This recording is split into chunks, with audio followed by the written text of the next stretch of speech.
Ya está empezando, ¿no? Y yo creo que ya ahora empecemos a decir cosas nada más de la plática, ¿no?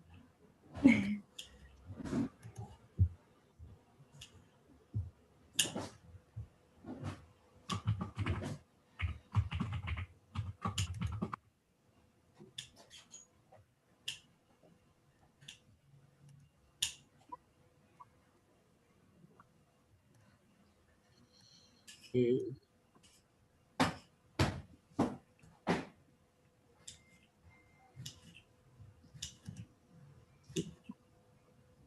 Ya está. Buenos días. Buenos días. En esta ocasión, 9 de diciembre de 2020, eh, vamos a realizar la última cita del año del ciclo de conferencias de energías renovables. Y entonces, para esta ocasión, invitamos a la recién doctorada, Jimena Castro Gutiérrez, ¿no? Que es egresada de la Facultad de Ciencias de la UNAM, donde estuvo trabajando con nosotros en el taller de fluidos, haciendo una tesis de licenciatura sobre energía, sobre refrigeración convencional y solar. Luego se fue a la Facultad de Ingeniería a hacer una maestría y posteriormente, con una beca del CONACYT, realizó estudios de doctorado sobre almacenamiento de energía en el Instituto Jean Lamour de la Universidad de Lorraine en Epinal, Francia. Bueno, debo decir que Jimena se acaba de doctorar hace poco tiempo, aproximadamente un mes, poco menos, fue el 12 de noviembre, y nos va a presentar como tema de su plática, pues es de los árboles a los el almacenamiento de energía, supercapacitores, ¿no? Entonces, Jimena, adelante, puedes ya comenzar cuando quieras. Bueno, pues primero que nada, muchas gracias por la presentación y por la invitación. Y bueno, aquí no sé si ya se compartió la imagen. Debería. ¿Empieza? Sí. Sí, ok. Ya. Ok. Pues bueno, sí, como mencionó Gerardo, yo acabo de terminar mi doctorado en el Instituto Jean Lamour aquí en Epinal, en Francia. Y bueno, mi trabajo se enfoca en el desarrollo de materiales para hacer supercapacitores, que es un dispositivo de almacenamiento de energía. Y lo que voy a hacer ahora es pues presentarles un poco la idea general de mi trabajo y algunos de los principales resultados que resultaron de mi trabajo de tesis de doctorado, que fue dirigida por Alan Celsar y Vanessa Fierro, del mismo instituto. Entonces, bueno, empezamos aquí. ¿Por qué almacenamos energía? Primero que nada, bueno, el consumo de electricidad a nivel mundial se ha ido incrementando a lo largo de los años, en las últimas décadas. Cada día utilizamos más la electricidad en nuestras casas en general. Estamos rodeados de aparatos eléctricos, electrónicos. Entonces, el consumo de electricidad es importante a nivel actual. Y bueno, esta energía eléctrica se produce principalmente por diferentes fuentes de energía y las principales son de origen fósil. Aún en estos días, la mayor producción de electricidad viene de materiales como el carbón, los aceites, el petróleo, perdón, y los gases de origen fósil. Pero es bien sabido que estas fuentes de energía no son renovables, que se acaban y que además, bueno, su consumo produce, bueno, está generalmente aceptado que se produce en calentamiento global debido al uso de este tipo de fuentes de energía. Y entonces esto nos pide una transición hacia la producción de energías de energía eléctrica usando fuentes de energía renovables como la solar, la eólica, la energía de las mareas, entre otras. ¿Cuál es el problema? En general, el problema es que la energía debe producirse al momento del consumo. Esto para cualquier tipo de fuente de energía, tanto de origen renovable o no renovable. Pero bueno, las energías renovables tienen además esta desventaja de que fluctúan considerablemente con el tiempo, con el clima. Entonces, esto hace que sea aún más necesario almacenar dicha energía para poder usarla al momento de requerido.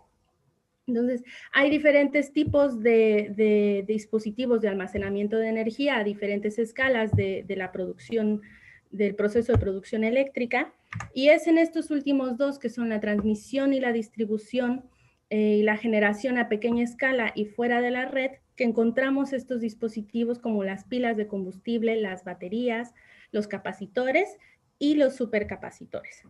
Entonces, estamos más o menos familiarizados con algunos de ellos, las baterías, los capacitores, por ejemplo. Entonces, las baterías, este es un diagrama de Ragone que nos muestra, por ejemplo, cómo se distribuye el desempeño de estos materiales, de estos dispositivos en términos de energía y potencia. Entonces, las baterías, que se encuentran casi en cualquier dispositivo eléctrico de estos días, funcionan, tienen una alta capacidad de almacenaje de energía, porque funcionan haciendo por medio de reacciones de óxido-reducción o reacciones redox, y entonces esto permite almacenar mucha energía por medio de procesos químicos. Sin embargo, justo por esto es que las baterías suelen tener una respuesta lenta, es decir, que la potencia de las baterías no es muy alta. Y esto quiere decir que no podemos disponer de esa energía rápidamente. Por el otro lado, tenemos los capacitores que acumulan carga. El proceso de almacenamiento de energía es un proceso más bien electrostático, un proceso de acumulación de carga en una superficie, y esto, bueno, produce una baja capacidad de almacenamiento, pero al ser un proceso electrostático, un proceso que no es químico, tienen una respuesta rápida, y entonces podemos tener potencias bastante más altas que las de las baterías. En este caso, entonces, en este pequeño hueco que tenemos en medio de estos dos dispositivos es que encontramos los supercapacitores. Idealmente, un supercapacitor es un puente, digamos, entre el desempeño de energía y potencia de las baterías y los capacitores. Funcionan acumulando carga de una forma electrostática, no química, lo cual hace que puedan tener mayor capacidad de almacenamiento que un capacitor normal, pero al no llevar a cabo reacciones químicas, pues tienen una respuesta más rápida que las baterías. Entonces, esto presenta una gran ventaja de los supercapacitores sobre algunos de estos materiales, sobre algunos de estos otros dispositivos, por los que son de gran interés para fines de desarrollo de tecnología. Entonces, bueno, actualmente los supercapacitores son ya utilizados, ya existen supercapacitores de uso comercial y se utilizan ya en diferentes tipos de aplicaciones. Entonces tenemos las aplicaciones autónomas, por ejemplo, como acondicionadores de potencia o puentes entre fuentes de energía. Y estos son muy útiles en este tipo de aplicaciones porque tienen una respuesta rápida, como mencioné. Entonces son capaces de compensar fluctuaciones de voltaje en la red eléctrica o reiniciar sistemas de energía colapsados. Si un sistema de energía, digamos, tradicional colapsa, con un supercapacitor podemos rápidamente proveer de energía al sistema y no tener tantas pérdidas en la red eléctrica, ¿no? Y esto hace que se usen en lo que se conocen como fuentes de poder ininterrumpida. Otra aplicación autónoma son las herramientas portátiles. Existen ya herramientas portátiles comerciales en donde la fuente de energía, por ejemplo, como estos destornilladores inalámbricos, la fuente de energía es un supercapacitor y se usan mucho aquí porque se cargan y se descargan de forma muy rápida, y este tipo de uso, por ejemplo, daña mucho las baterías. Entonces, en este sentido, un supercapacitor tiene más ventajas sobre las baterías para ser utilizado en este tipo de cosas. Y pasa lo mismo en el caso, por ejemplo, de fuentes de energía para flashes de cámaras, sobre todo en teléfonos celulares, por ejemplo. Otra aplicación que es un poco más nueva, todavía se encuentra en prototipo, es el transporte de pasajeros. En China, como pueden ver aquí, y esta creo que es en Brasil, se comienzan ya a hacer prototipos de autobuses que estén, la fuente de energía son autobuses eléctricos que en lugar de usar bancos de baterías, usan bancos de supercapacitores. La ventaja, una vez más, es que como están parando constantemente, se pueden recargar en cada parada, por ejemplo, de la línea de autobús, y entonces esto dañaría una batería, pero no así con los supercapacitores. Entonces esto presenta una gran ventaja en cuanto a futuras aplicaciones autónomas. Por otro lado, tenemos las aplicaciones en sistemas híbridos, las cuales el supercapacitor se utiliza como apoyo a una fuente de energía principal.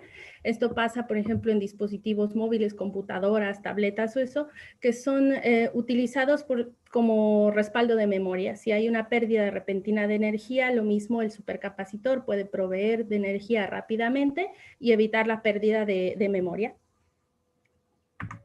Por otro lado, también se utilizan para desacoplar requerimientos de energía y de potencia en automóviles híbridos o automóviles eléctricos. Pueden proveer de potencia, por ejemplo, en una subida, cuando se requiere se requiere mucha más potencia para poder subir el automóvil, por ejemplo, en una pendiente. Entonces ahí se puede utilizar un supercapacitor, y esto además ayuda a reducir el tamaño de los motores eléctricos o de los motores de gasolina. Y una aplicación más son los dispositivos regenerativos, en los cuales se utilizan un dispositivo regenerativo. Lo que hace es recuperar la energía, digamos, desperdiciada por un sistema.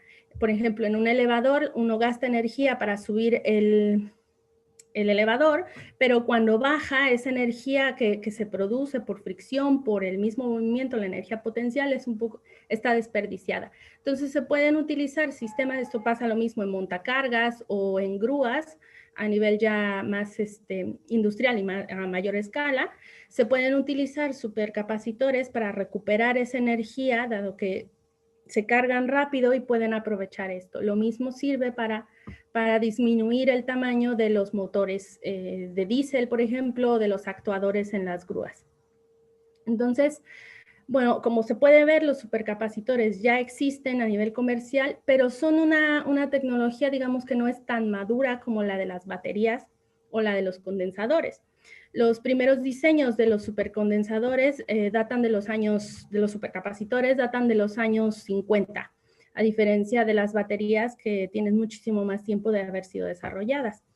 Entonces, la Agencia Internacional de Energía, por ejemplo, tiene uno de los objetivos justamente mejorar las propiedades de almacenamiento de energía de un supercapacitor para poder aumentar la cantidad de aplicaciones ya sea en sistemas híbridos, pero sobre todo en sistemas autónomos de los supercapacitores. Entonces, la pregunta que viene aquí directamente de esto es cómo aumentamos la energía almacenada en un supercapacitor. Entonces, lo primero que hay que preguntarnos es qué es y cómo funciona un supercapacitor. Entonces, un supercapacitor está formado generalmente por dos electrodos, un separador, y hay un electrolito entre ambos que provee las cargas positivas, negativas, el catión y el anión. Y es con esto, cuando nosotros aplicamos una diferencia de potencial, estos iones se van hacia la cara de carga opuesta, y se forma lo que se llama una doble capa electrostática en cada electrodo. Y esto es justamente lo que nos permite almacenar energía. Esta formación de la doble capa electrostática es rápida, es idealmente reversible, y es justamente este mecanismo de almacenamiento lo que permite que los supercapacitores tengan una respuesta rápida, que tengan una alta ciclabilidad. ¿A qué me refiero con esto? A que cuando yo cargo y descargo constantemente un supercapacitor, al ser un proceso idealmente reversible que no involucra reacciones químicas, es fácilmente y se degrada menos un supercapacitor. Entonces, esto nos permite que tengan una larga vida útil, a diferencia de las baterías, que suelen tener vidas útiles más cortas después de estarlas cargando y descargando constantemente. Ahora, macroscópicamente, con este modelo que tenemos aquí, funcionan como un capacitor común. Es decir, la capacitancia está fuertemente ligada al área de mis electrodos y a la distancia que hay entre las cargas y el electrodo. Y la energía que se almacena pues está directamente relacionada con la capacitancia y con el voltaje de operación, es decir, con este potencial al que yo puedo cargar o descargar mi supercapacitor. Entonces, ¿qué es lo que hace a un capacitor? Es aumentar la capacitancia. ¿Cómo aumentamos esta capacitancia? Utilizando electrodos de carbón poroso. ¿Por qué de carbón poroso? Porque al tener muchos poros, al tener muchos agujeros, digamos, el material tiene una superficie específica elevada y esto nos permite almacenar más iones de este electrolito en la superficie. Al aumentar el área, aumentamos directamente la capacitancia y con eso aumentamos la energía almacenada en nuestro supercapacitor.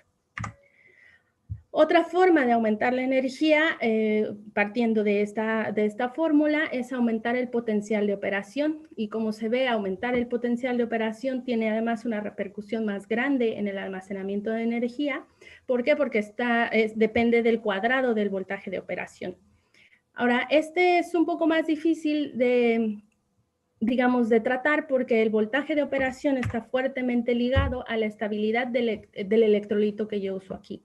Si yo uso un voltaje de operación muy grande, puedo descomponer el electrolito y generar reacciones que no son deseadas dentro de mi material, dentro de mi supercapacitor, y disminuir con ello el desempeño del supercapacitor. Entonces, ambas cosas en realidad, tanto los electrodos del carbón poroso como el uso del electrolito que podemos utilizar, están fuertemente relacionados. Entonces, bueno, primero, ¿por qué utilizamos carbón? Entonces, el carbón es un material que es abundante en la Tierra, tiene la gran ventaja de ser estable química y térmicamente, tiene una buena conductividad eléctrica y además a nivel de ingeniería de materiales, pues hay procesos industriales de producción que ya están muy establecidos. Entonces esto facilita mucho su uso a escalas más grandes. Uno de estos procesos que es altamente usado en los materiales de carbono es la activación. Seguramente habrán oído hablar de los carbones activados, que se usan, por ejemplo, en los filtros de agua o en los filtros de aire. Entonces, ¿qué es la activación? La activación no es más que un tratamiento a una temperatura y a una atmósfera controlada que nos permite transformar nuestro material. Entonces, casi siempre se parte de biomasa, de restos, por ejemplo, de fibra de coco, cáscaras de cereales o residuos de poda, y se somete este material a un proceso a una baja temperatura, entre unos 150 y unos 400 grados Celsius, en atmósfera inerte, una atmósfera que no reaccione, ya sea nitrógeno, argón, y con este proceso a baja temperatura se obtiene lo que se conoce como un material carbonoso, que contiene un 60-80% de carbón en su composición química, pero que tiene una superficie de alrededor de 500 metros cuadrados por gramo. Esto, para dar un poco un panorama, es aproximadamente la mitad o sí, una tercera parte, unas 2/3 partes de una alberca olímpica, por ejemplo. Entonces, después que tenemos este material, el proceso de activación como tal viene después, donde se hace un segundo tratamiento a media o alta temperatura, entre 450 y 900 grados Celsius. En este caso, hay dos procesos. Se puede utilizar una atmósfera que ya no es inerte, una atmósfera que reacciona con el carbón, como dióxido de carbono, aire o vapor de agua, o se puede mezclar el carbón, ya sea la biomasa directamente o un material carbonoso, con ciertos compuestos químicos y someterlos a este proceso de temperatura a una atmósfera inerte. Con cualquiera de estos dos procesos, lo que se obtiene al final es lo que se le llama el carbón activo o carbón activado, que ya tiene 90% de carbón en su composición, entonces con esto aumentamos la conductividad eléctrica, pero también aumentamos la superficie y aumentamos la cantidad de poros. Entre más poros se tenga, hay más espacio para acumular iones en la superficie del supercapacitor. Entonces, tener una superficie alta, una superficie elevada, es de gran importancia para poder tener un mayor almacenamiento de energía en un supercapacitor. ¿Qué ventajas tiene la activación? Los materiales activados es que hay gran variedad de precursores, prácticamente cualquier residuo de poda o residuo agrícola puede ser utilizado para producir carbón activado. Pero la gran desventaja que suelen tener es que hay un difícil control sobre las propiedades químicas y sobre la porosidad de los materiales, es decir, el tamaño de los poros, sobre todo el tamaño de los poros, las distribuciones, si son más grandes, más pequeños, eso no lo podemos controlar porque eso está directamente relacionado con el origen de nuestra biomasa. Entonces, en este sentido no tenemos control y al no tener control, pues no podemos completamente mejorar las propiedades del material. Entonces, ¿qué es lo que se hace? Bueno, de aquí es de donde viene el desarrollo de materiales avanzados, es decir, sintetizar algo ya de forma en un laboratorio, de forma artificial, para poder mejorar las propiedades y eventualmente mejorar el desempeño de los supercapacitores producidos con estos materiales. Entonces, algo que es muy común, sí, comúnmente utilizado es el grafeno y sus derivados. ¿El grafeno qué es? El grafeno es un material de carbono, es una red de 2 dimensiones, un arreglo cristalino de átomos de carbono. Y bueno, sus derivados son, por ejemplo, el óxido de grafeno, ¿no? Que puede tener ciertos oxígenos en esta red, ciertas imperfecciones. Y bueno, lo que tiene de ventaja el grafeno es que tiene una alta conductividad eléctrica. Y, por ejemplo, si yo tomo estas, digamos, láminas de grafeno, lo puedo arrugar, se puede arrugar y se puede aumentar también la superficie del material. Otra cosa, por ejemplo, también se pueden apilar diferentes capas de grafeno y con esto también aumentamos la superficie y además tiene la ventaja de que puede producir materiales flexibles. Entonces, esto también, por ejemplo, para aplicaciones de textiles, de textil inteligente que le llaman, que tienen ya electrónica involucrado, pues poder hacer materiales flexibles es algo que tiene gran potencial en futuras aplicaciones. Otro material de grafeno que se deriva de son los llamados nanotubos de carbono. Si yo enrollo digamos, un plano de este grafeno y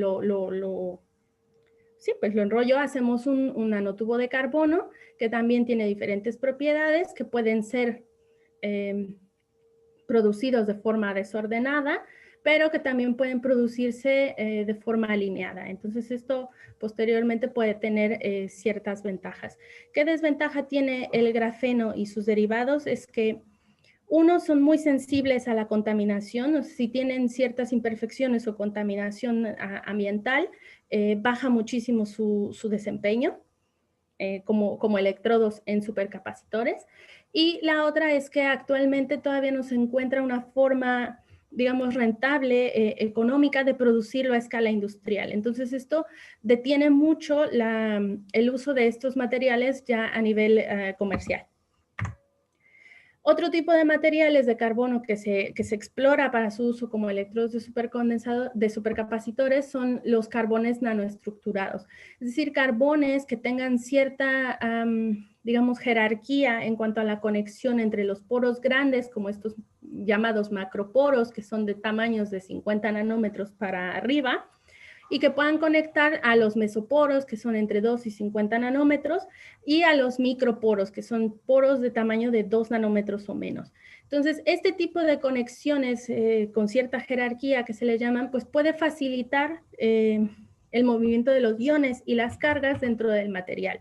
Entonces, esto también es muy interesante porque puede ayudarnos a mejorar el rendimiento, el desempeño de los materiales, sobre todo cuando queremos cargar y descargar a altas velocidades, que es justamente una de las principales usos de los supercapacitores.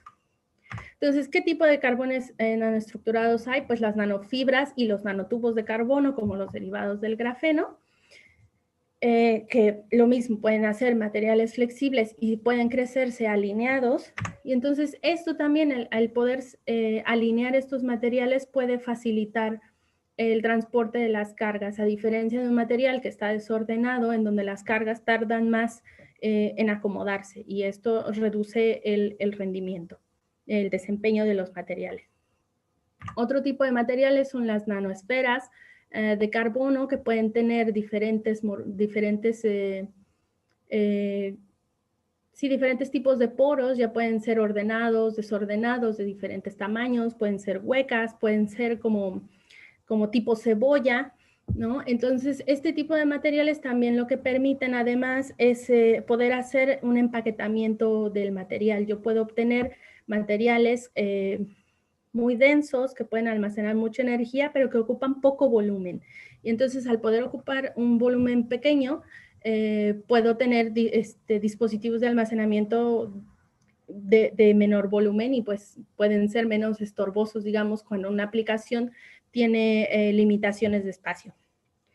Y bueno, uno más, tomando en cuenta el mismo principio que se toma aquí con los nanotubos o las nanofibras que están ordenadas, también están los carbones mesoporosos ordenados.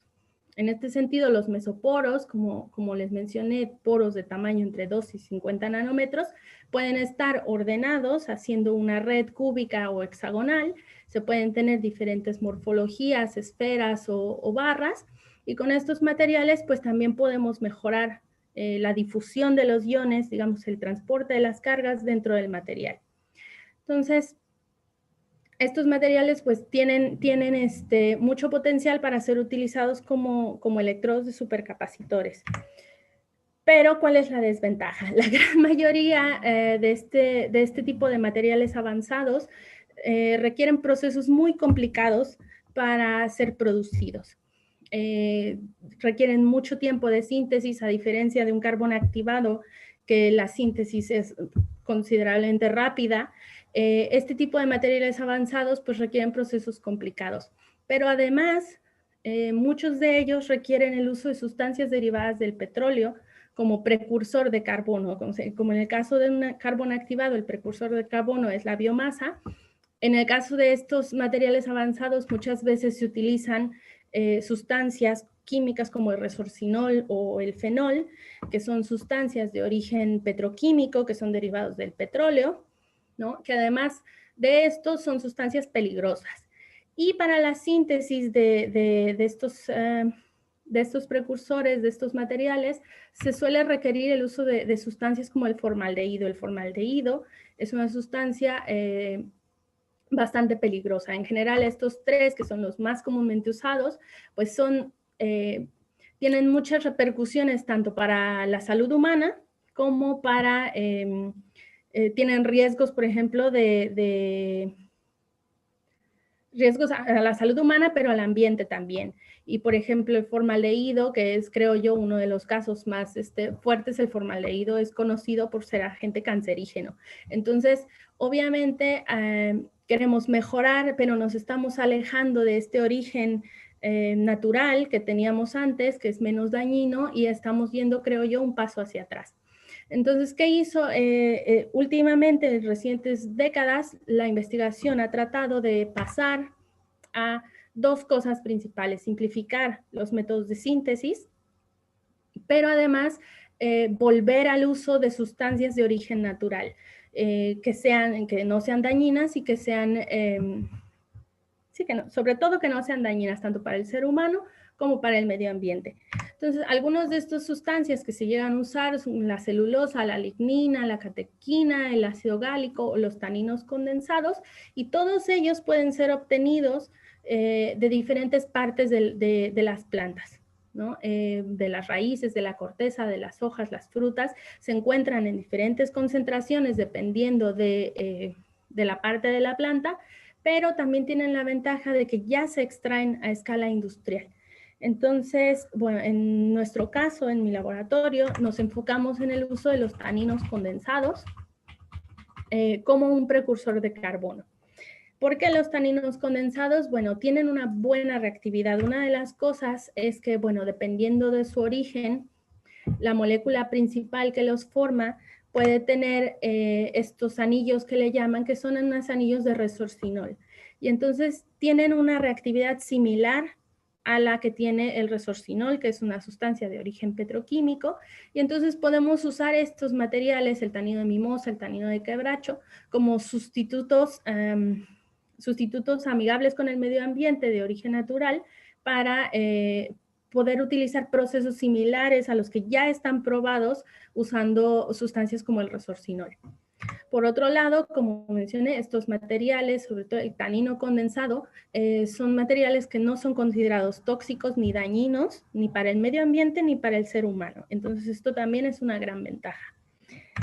Y otra es finalmente el económico. Los taninos condensados se extraen ya a escala industrial porque forman parte de procesos tanto en la industria de la madera, hay ciertos adhesivos de la madera que utilizan taninos, también se utilizan como aditivos en los vinos y también para tratar el cuero y darle como ciertas coloraciones al cuero.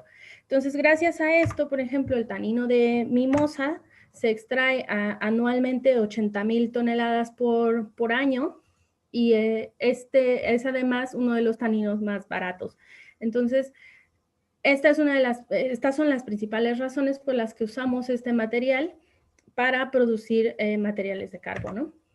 Entonces, en nuestro laboratorio ya se han hecho muchos estudios sobre materiales derivados de tanino de mimosa. Se han producido ya geles, por ejemplo, de carbono, esferas y materiales ordenados, los OMC, los materiales mesoporosos ordenados por diferentes métodos. Sin embargo, una vez más, una de las cosas, desventajas que encontraron a lo largo de todas estas investigaciones es que estos materiales igual requieren largos tiempos de síntesis de semanas, días o semanas, y que también muchos de ellos siguen usando sustancias peligrosas para poder producir el material. Entonces, uno de los principales objetivos de mi tesis era justamente buscar una alternativa y con esto nos acercamos a un proceso de mecanosíntesis. Este proceso de mecanosíntesis lo que hace es proveer al sistema con la energía en forma mecánica, pero además tiene la ventaja de que no requiere disolventes, que son una de las principales partes en donde se introducen las sustancias peligrosas, y que los tiempos de síntesis suelen ser cortos y suelen requerir pocos pasos. Entonces, lo que hicimos nosotros fue tomar un molino de bolas planetario y mezclar en él el tanino de mimosa, que es nuestro precursor de carbono, y una sustancia que se llama Pluronic F127. ¿Qué es esta sustancia? Es una cadena, un polímero, una cadena de carbonos que tiene una parte hidrófoba y una parte hidrofílica. Y cuando yo la mezclo con agua, lo que produce es una micela. La parte hidrofílica queda en contacto con el agua y la parte hidrófoba se queda, digamos, dentro de esta como esfera llamada micela. Entonces, cuando yo mezclo tanto el tanino como el agua como el pluronic dentro de mi molino de bolas, lo que ocurre es que el tanino se polimeriza, digamos, se polimeriza alrededor de estas micelas y después, cuando yo carbonizo esta mesofase que se le llama, esta como resina que se obtiene del molino, lo carbonizo, que es lo que hago, elimino la plantilla que viene siendo la micela me sirve como de plantilla para hacer los poros, entonces al carbonizar eliminamos esta plantilla y producimos un carbón mesoporoso. Una vez que hacemos todo esto, bueno, ahora requerimos caracterizar nuestro material. La caracterización es una parte muy importante en todo este proceso porque nos permite a través de diferentes técnicas saber, por ejemplo, la superficie del material, los poros, el tamaño de los poros, la distribución de los poros y su composición química, que es algo que también es importante. Y aquí es donde quiero hacer un paréntesis. Las propiedades del electrolito y la composición química son muy importantes y van de la mano. ¿Por qué es importante también conocer nuestro electrolito? Porque los iones de los electrolitos que usamos tienen diferentes tamaños. Entonces, por ejemplo, dos de los electrolitos más usados a nivel laboratorio son, por ejemplo, el ácido sulfúrico y este compuesto orgánico que es tetraetilamonio tetraboroflorato, disuelto en acetonitrila. Pero lo que tiene aquí de importante es que los iones son de diferente tamaño. Entonces, por eso también es muy importante caracterizar el tamaño de los poros, porque si el poro del material que yo produzco es muy pequeño, estos iones no son capaces de acceder a los poros. Y entonces yo tengo una superficie que está siendo desperdiciada, una superficie que está siendo desaprovechada. Entonces yo puedo tener un material con una superficie muy grande, pero si el poro es muy pequeño, es como si no la tuviera. Y entonces esto afecta directamente el desempeño de nuestros materiales como electrodos en los supercapacitores. Y otra cosa por la cual es importante conocer el electrolito y también el material, la composición química del material, sobre todo en su superficie, es porque puede haber diferentes grupos funcionales que se les llaman, diferentes átomos, ya sea de oxígeno o de hidrógeno o de nitrógeno en la superficie de mi carbón, y estos diferentes átomos pueden reaccionar e interactuar con los iones de mi electrolito. Entonces puede pasar que estos grupos funcionales produzcan ciertas reacciones que pueden llegar a ser benéficas al promover ciertas reacciones de óxido-reducción, reacciones rápidas de forma local, digamos, que pueden producir lo que se conoce como pseudocapacitancia. Y esto me ayuda a aumentar la energía almacenada. Sin embargo, casi siempre tenemos ahí que hacer como un compromiso, porque a veces generar estas reacciones redox hace que el material se degrade más rápido o que la respuesta en potencia sea menor. Entonces hay que encontrar siempre un punto medio. En el caso de nuestros materiales que están derivados de tanino, el principal material heteroátomo que se conoce que está en la superficie es el oxígeno. Entonces, esto es algo que después nos puede servir para explicar el comportamiento de nuestros materiales. Entonces, bueno, para la caracterización físico-química, bueno, una de las cosas que notamos con nuestro proceso de mecanosíntesis es que la relación entre la cantidad de Pluronic que yo pongo y la cantidad de agua que yo pongo me puede ayudar a obtener un material ordenado, donde tengo mesoporos, canales poros que son como canales que están conectados por poros muy pequeños, por poros que tienen un tamaño de 0.7 nanómetros o menos. O puedo obtener materiales desordenados, que tienen poros de diferentes tamaños, que son más bien como gusanos que se les llaman, y entonces esto, bueno, lo obtengo directamente al cambiar la proporción de Pluronic y agua durante la síntesis. Otra cosa que notamos es que la superficie de estos materiales que producimos es alta, pero no es tan alta como nosotros hubiéramos querido. Entonces, tenemos una superficie de aproximadamente 700 metros cuadrados por gramo y lo queremos aumentar. Entonces, estos materiales son susceptibles de ser activados, es posible activarlos y lo que hicimos fue utilizar una activación con dióxido de carbono a 900 grados y necesitábamos optimizar justamente este proceso de activación y se optimizó utilizando diferentes tiempos de activación. Digamos, el material lo exponemos al dióxido de carbono durante 15 minutos, media hora, 45, así hasta 120 minutos. Y vemos cómo cambian sus propiedades. Entonces, bueno, una de las primeras cosas que corroboramos es que justo esta estructura ordenada no se destruye después de la carbonización, de la activación, porque lo que puede pasar es que la activación puede destruir nuestro material y perdemos esta estructura ordenada, que es justo lo que estábamos buscando en nuestro material. Después de esto, bueno, lo que notamos también fue que la activación, no sé por qué, ok, que con la activación pudimos aumentar, prácticamente duplicar un poco más la superficie de nuestro material y que hay un óptimo de activación, un tiempo de activación óptima en el cual obtenemos una superficie más alta. Si nosotros activamos por mucho más tiempo, lo que ocurre es que empezamos a perder superficie, porque la activación lo que hace es ensanchar los poros. cuando nosotros observamos el volumen de poros de los diferentes tamaños, lo que vemos es que los poros pequeños empiezan a desaparecer y los poros un poco más grandes empiezan a aumentar. Entonces, esto lo que hace es que la activación ensancha estos poros, mejora la conectividad, algo que es también importante, pero si yo activo de más, lo que hago es que hago los poros tan grandes que empiezan digamos, dos poros empiezan a volverse uno solo, y al hacer esto yo pierdo superficie, aumento mi volumen, pero pierdo superficie.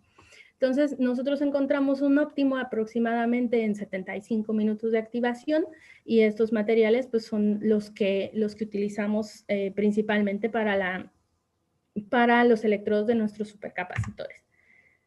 Entonces, de ahí lo que se procede es hacer la caracterización electroquímica, que es la caracterización ya del desempeño de estos materiales como supercapacitores para almacenar la energía eléctrica. Entonces, bueno, hay diferentes formas de medir, diferentes celdas de medición que se le llaman. Esta es una celda de 3 electrodos, donde yo tengo un solo electrodo, que es el que voy a estudiar, que se utiliza para ver, por ejemplo, fenómenos más fundamentales del material. Y tenemos las celdas conocidas de 2 electrodos, en las que se hace una especie de sándwich entre los dos electrodos, y se mide la respuesta de nuestro material en una situación más cercana a la real, más cercana a lo que sería un dispositivo comercial. Entonces, nosotros, por ejemplo, nos quedamos con esta, que es una celda de 2 electrodos, y hacemos diferentes medidas. Una que se llama voltametría cíclica, que nos permite incrementamos el potencial a una tasa constante y medimos una respuesta en corriente. Se busca obtener curvas, idealmente un supercapacitor nos debe de dar una curva rectangular.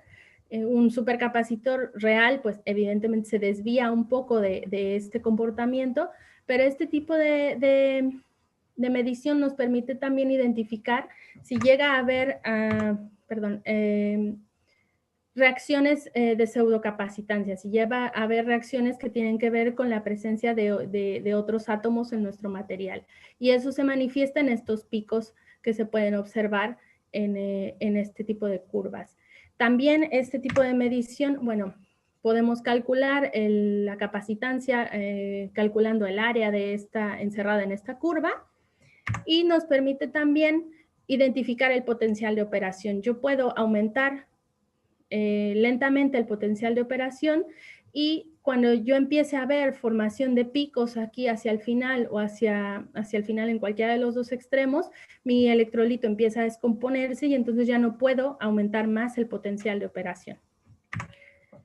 Otro método que utilizamos para medir son las pruebas de carga y descarga, en donde lo que se hace es aplicar una corriente constante y se mide la respuesta en voltaje. Este es un funcionamiento que es más cercano al real, ya que generalmente en los dispositivos electrónicos se utilizan así. Yo demando una corriente y lo descargo.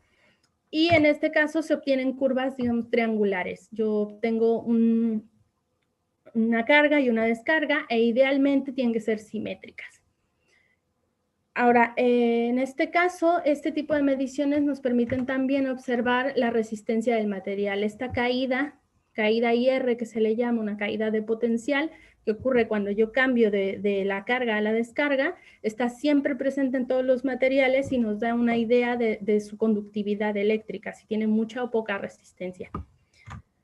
En este caso, la capacitancia se calcula tomando en cuenta las pendientes de la descarga, y con esta capacitancia yo puedo calcular la energía y la potencia. Eso generalmente con lo que se calcula se da una primera estimación de qué tan bueno puede ser nuestro material para usarse como un electrodo en un supercapacitor.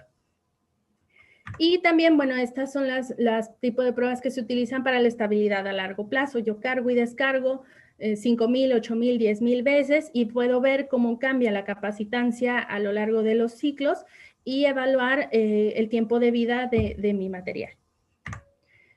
Una medición más que se hace es la espectroscopía de impedancia electroquímica, que en este caso se mide una respuesta ante una señal de corriente alterna de baja amplitud, y se puede analizar la impedancia compleja. Entonces, en este caso, tenemos, por ejemplo, aquí lo que se conoce como un diagrama de Nyquist, que nos permite, al analizar la impedancia, la parte real y la parte imaginaria de la impedancia, podemos identificar diferentes fenómenos en el material. Podemos ver si los iones tienen problemas de difusión, qué tanta resistencia hay. Por ejemplo, si yo trazo esta línea recta que se hace al final, digamos, de mi curva que se ve en este diagrama, nos da una primera idea de la resistencia del material, de una resistencia que ya involucra el contacto del electrodo con el electrolito, pero el electrodo con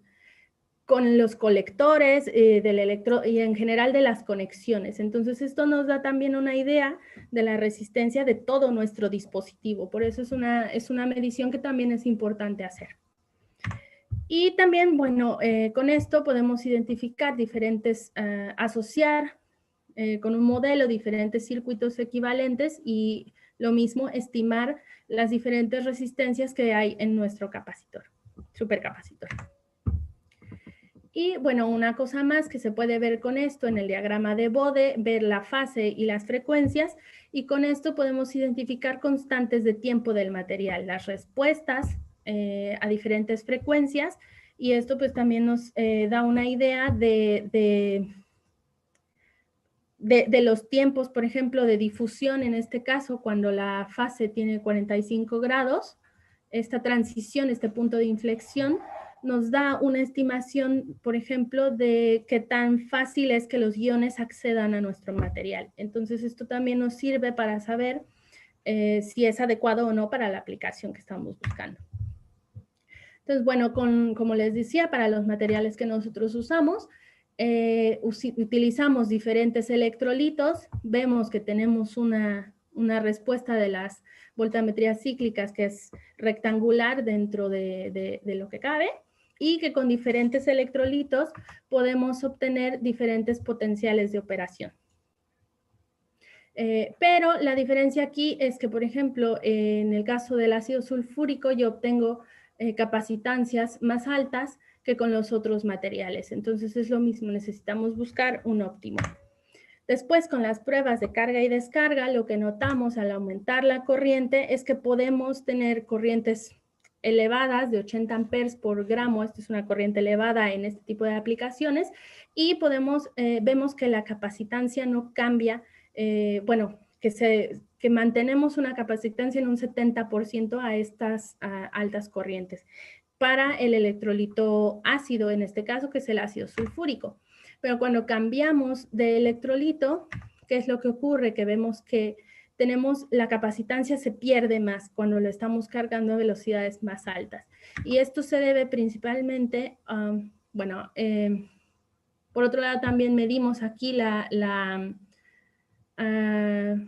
ciclabilidad. Y bueno, en general estos materiales presentan una buena ciclabilidad porque tienen una retención de más del 90% después de 10.000, 8.000 ciclos de carga y descarga. Pero bueno, volviendo al problema de la pérdida de capacitancia al aumentar la corriente, lo que vemos con nuestros diagramas de Nyquist, con la espectroscopía de impedancia, es que el electrolito orgánico tiene una resistencia mucho más alta. Yo veo aquí, si yo trazo mi línea recta aquí, yo tengo una resistencia de menos de 0.5 ohms, y en el caso del electrolito orgánico, el tetraetilamonio, tenemos una resistencia de 2 ohms. Entonces, esto pues se debe principalmente a un problema de difusión. Esta línea recta que aparece aquí está asociada a un problema de difusión, que a los iones les cuesta trabajo acceder a la superficie. Y esto pues principalmente está asociado al tamaño de los iones, como les había mencionado antes. Cuando yo aumento el tamaño de los iones, al electrolito le cuesta más trabajo acceder a la superficie, y esto se ve directamente reflejado en este aumento de la resistencia.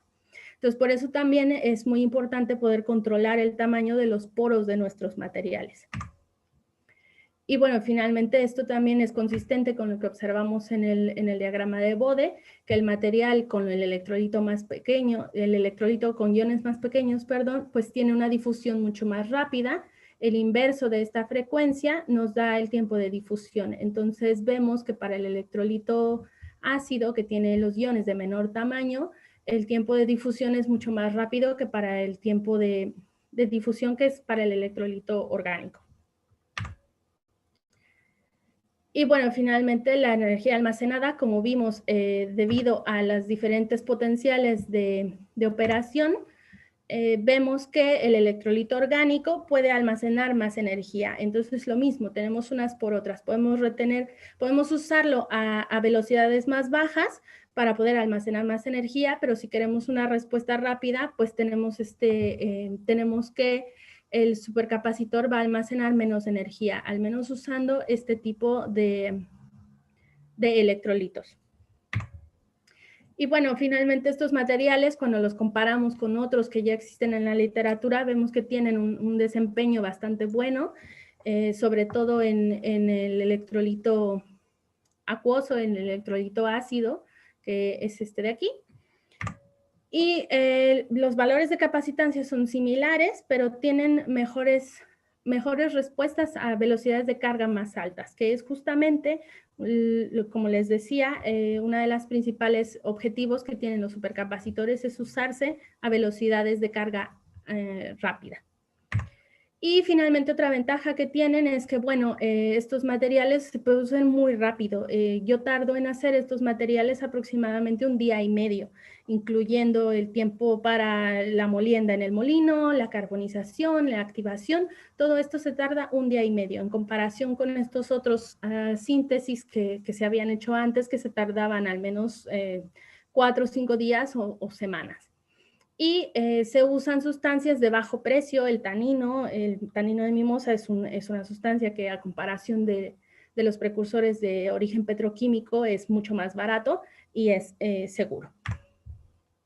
Y bueno, al final el siguiente paso que sería, vemos que tiene potencial, que las pruebas de laboratorio son buenas. Lo que seguiría sería hacer las pruebas industriales y eventualmente tener un dispositivo comercial. Sin embargo, aunque este proceso parece muy lineal, es un proceso que requiere constante retroalimentación, ¿no? Que necesitamos hacer muchas pruebas, porque a veces, bueno, ya en las pruebas industriales puede ser que tengamos el desempeño a lo mejor no es tan bueno, entonces hay que empezar a regresar. Y este último paso, que sería para obtener un dispositivo comercial, pues es generalmente el más difícil. Y es más difícil porque requiere optimizar no solo el desempeño del material, que vendrían siendo la capacitancia, la energía, la potencia, el tiempo de vida, pero también requiere optimizar otras cosas ya a nivel de costos de producción. En un supercapacitor, por ejemplo, una de las cosas que más cuesta es el electrodo y el electrolito.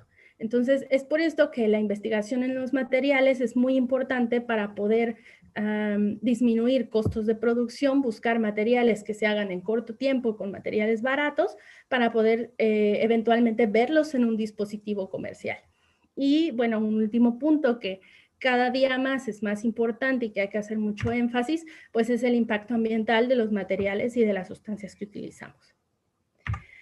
Entonces, bueno, para concluir rápidamente, bueno, el tanino de mimosa, como vimos, es un precursor de carbón, es un material natural que se extrae de los árboles, que nos permite volver al uso de sustancias que no son dañinas, que son naturales y que son amigables con el medio ambiente.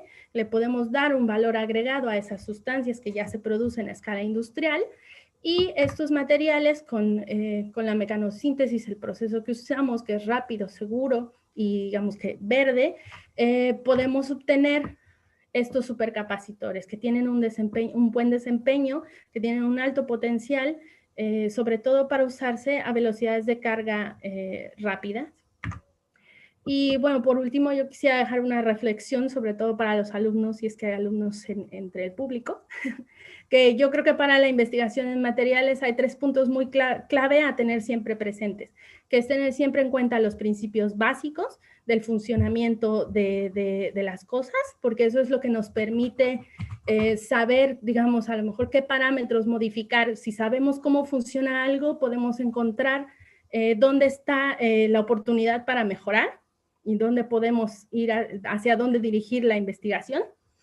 Que se requiere mucho conocimiento interdisciplinario, para lo cual no digo que uno tiene que saber de todo, pero tiene que estar dispuesto a trabajar con gente de diferentes disciplinas.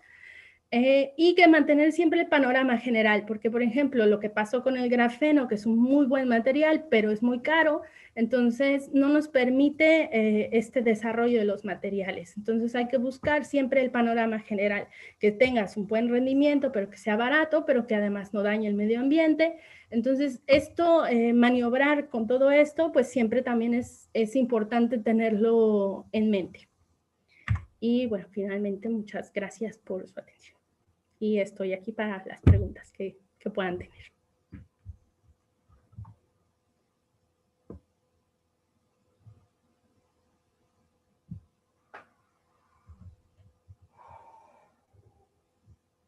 Bueno.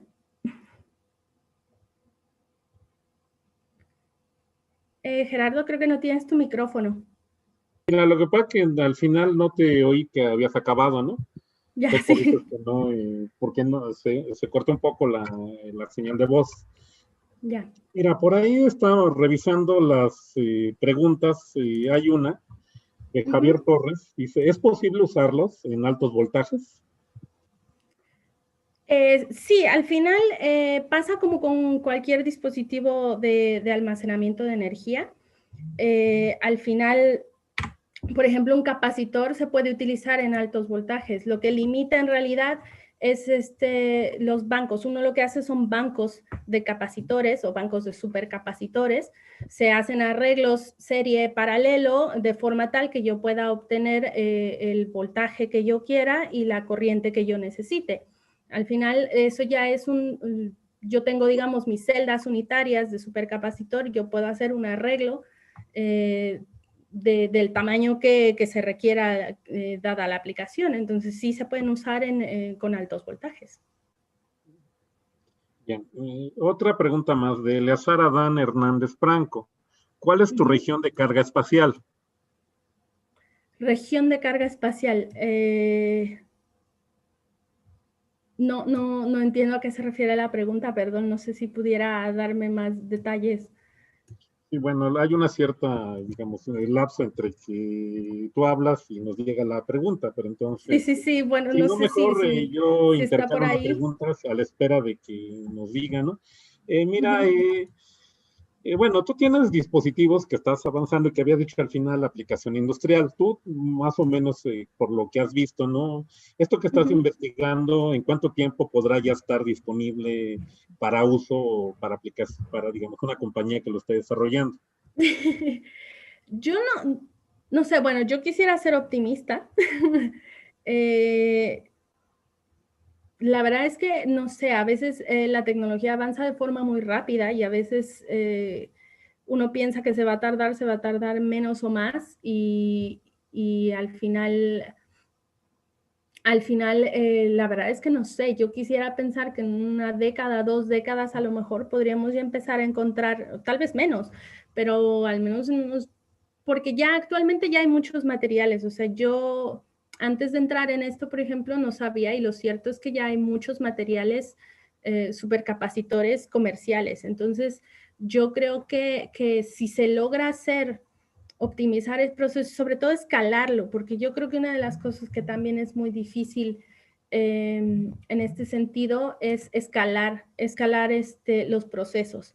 O sea, a nivel laboratorio solemos trabajar con cantidades muy pequeñas. Entonces yo creo que si logramos escalarlo, yo creo que en unos 10 años se podrían ya empezar a encontrar este tipo de materiales en dispositivos comerciales. O sea, incluso el grafeno pues tiene más o menos 10 años que se descubrió y que se empezó ya a hacer y ya cada día más se empieza a encontrar en aplicaciones un poco más comerciales. Entonces yo creo que yo quisiera pensar que en unos 10 años este tipo de cosas sí podríamos empezarlas ya a ver más a nivel industrial o comercial.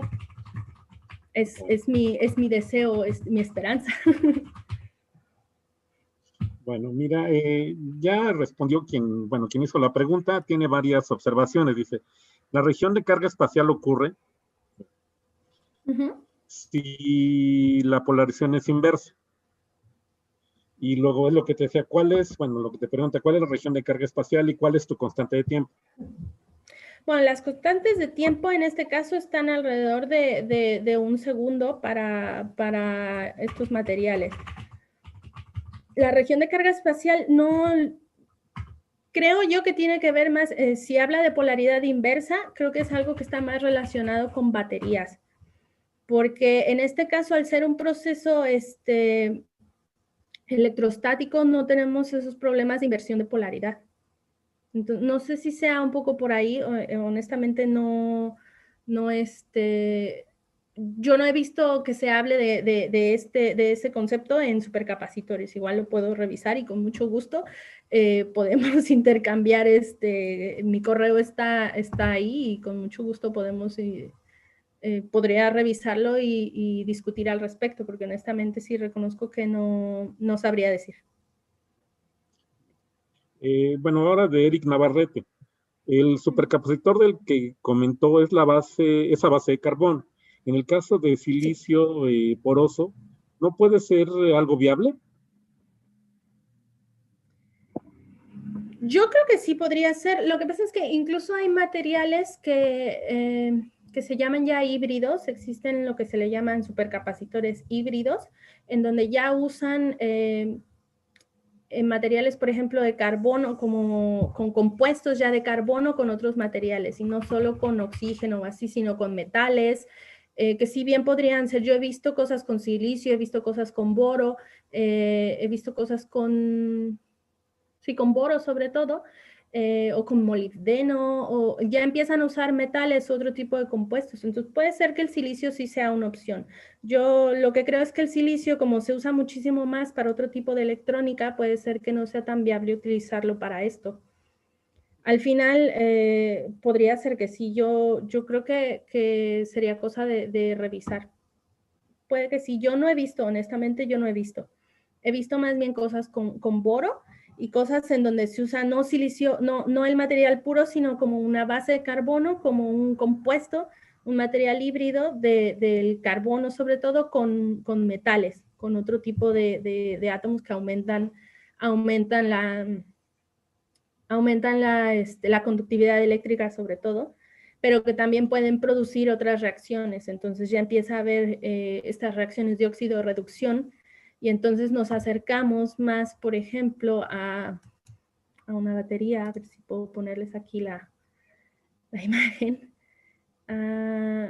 Pues en el diagrama de Ragón que les puse al principio, lo que ocurre es que empezamos a movernos hacia el rango de las baterías. Empezamos a irnos, en lugar de estar en este punto del supercapacitor o del capacitor, a ver si carga, por ejemplo. Entonces, esto, digamos, es el supercapacitor típico, ¿no? Pero cuando ya empezamos a meter otro tipo de materiales a la base, digamos, de carbono, a la base porosa del carbono, empezamos a irnos hacia acá. Entonces, finalmente, por eso aquí los límites no son fijos. Hay aquí una especie de transición donde se sobreponen los desempeños de una y otra, y empieza a ser un poco más vaga la distinción entre un supercapacitor y una batería. Entonces, sí podría ser que si se meten cosas como silicio, por ejemplo, silicio poroso, ya estemos más bien aquí en un comportamiento entre un supercapacitor y una batería, pero sí es posible. Bueno, una pregunta, bueno, hay varias preguntas más, pero esta de Zipaxli Peñalosa Sánchez, ¿cuál es tu frecuencia de corte? A ver, yo hago los estudios ¿dónde está? Los estudios de las impedancias y las frecuencias las hacemos entre un milihertz y un megahertz, creo que es. A ver, ¿dónde está? Honestamente no me acuerdo exactamente. pero más o menos las hacemos entre 1 milihertz y 10 a la 4 hertz, que serían, sí, entre 10 kilohertz, por ejemplo. Bueno, ya. Entonces, más o menos son los límites en los que vemos el desempeño en frecuencia. Bueno, bien. La A ver. frecuencia corta en este caso, bueno, la frecuencia aquí, por ejemplo, para el tiempo de difusión, no sé por qué no se ve, así, está alrededor de unos 3 Hz, en este caso. Bueno, mira, Eleazar Adán Hernández Franco también hace otras preguntas más que se estaba preguntando. Una es, ¿usaste un analizador de redes vectorizado? Es una, y otra vuelve, bueno, creo que decía, es que la puso en varias ocasiones, ¿cuál es la constante de tiempo? Son dos preguntas. Lo que pasa es que la constante de tiempo no se define del mismo modo que en un supercapacitor. Entonces, digo que en un capacitor normal. Entonces, en este caso, yo no tengo la medida de la constante de tiempo porque no hice ese tipo de mediciones justo para este. Lo que se mide casi siempre son los tiempos de difusión, y están alrededor de 1 Hz para estos materiales. También depende del electrolito, no es la misma siempre, porque la respuesta en frecuencia también depende del electrolito. Entonces, en este caso, las frecuencias, las constantes de, digamos, el tiempo de difusión en este caso, que son los tiempos que se asocian, digamos, que serían lo más cercano a lo que sería la constante de tiempo de un supercapacitor, sería esto alrededor de 1 Hz. Y bueno, parece que es el más rápido. Para otros materiales que son un poco más lentos, pues está en 10, por ejemplo, en este caso. No, es menos. Bueno, menos de 10. 10 sería aquí. Aquí sería un poco menos, porque es el inverso de esta frecuencia. Entonces, las constantes de tiempo en este caso sería como 1 segundo, y aquí sería un poco más. Y bueno, la otra pregunta que decía, ¿no? Es si usaste un analizador de redes vectorizado. No. No, aquí, dado que las mediciones se hacen en un potenciostato, se hacen a nivel, son mucho más, digamos, se hacen, yo no tengo un sistema de redes, lo que tengo es simplemente una celda en donde yo pongo mi electrodo de un lado y otro, impregnado en mi electrolito, y se conecta a un potenciostato, básicamente, que me produce una señal de voltaje o de corriente controlado. Bueno, gracias. Hay una pregunta más todavía. El Lidet Martínez Pérez. ¿Cuál es la temperatura máxima y mínima de trabajo? En este caso, yo trabajo a temperatura ambiente, pero también las temperaturas de trabajo dependen del electrolito, porque, por ejemplo, si utilizamos un electrolito acuoso a base de una solución de agua, pues las temperaturas de trabajo están entre los puntos de fusión y evaporación del agua, bueno, del electrolito, pero alrededor de 0 y 100 grados. Entonces, un electrolito, un supercapacitor basado en un electrolito acuoso no puede trabajar más allá de esas temperaturas. Depende también de la concentración. Yo, por ejemplo, uso una solución 1 molar de ácido sulfúrico. Si cambio la concentración, bueno, las temperaturas de operación se mueven un poco, pero tampoco mucho más allá de entre 0 y 100 grados. El electrolito orgánico, por ejemplo, permite trabajar a temperaturas más bajas y a veces también a temperaturas más altas. Entonces, las temperaturas de operación dependen de los electrolitos también. El carbono en general no tiene tanto problema porque el material de carbono como tal es muy estable en un rango de temperaturas muy grande.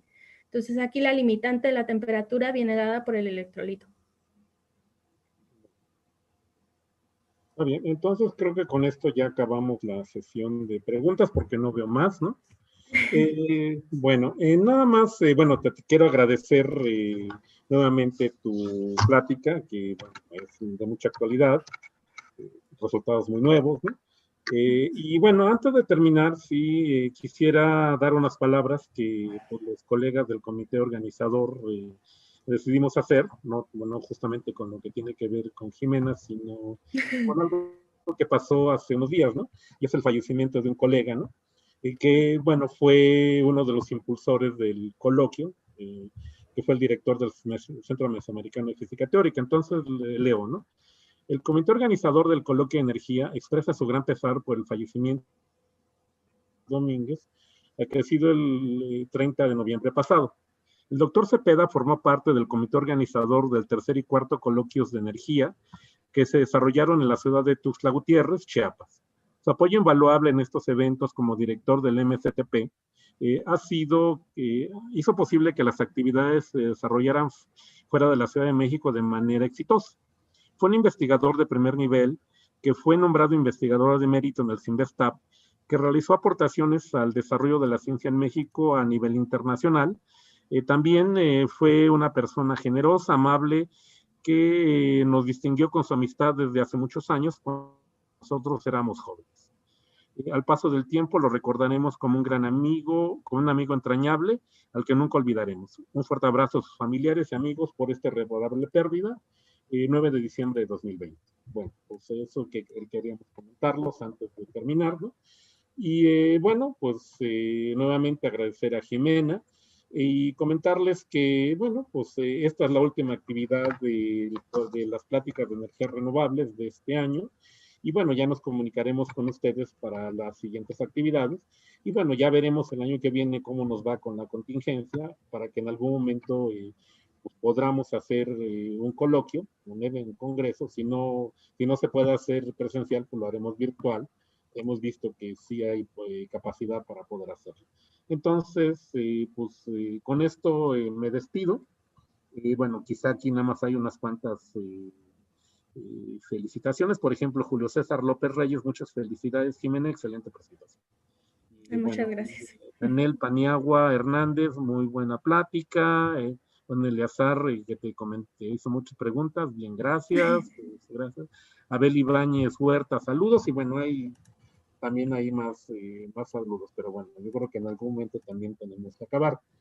Bueno, con esto acabamos entonces este evento, esta plática, ¿no? Y pues muchas gracias y nos vemos pronto por aquí, ¿no? Muchas gracias y felicidades por toda la organización también. Bueno.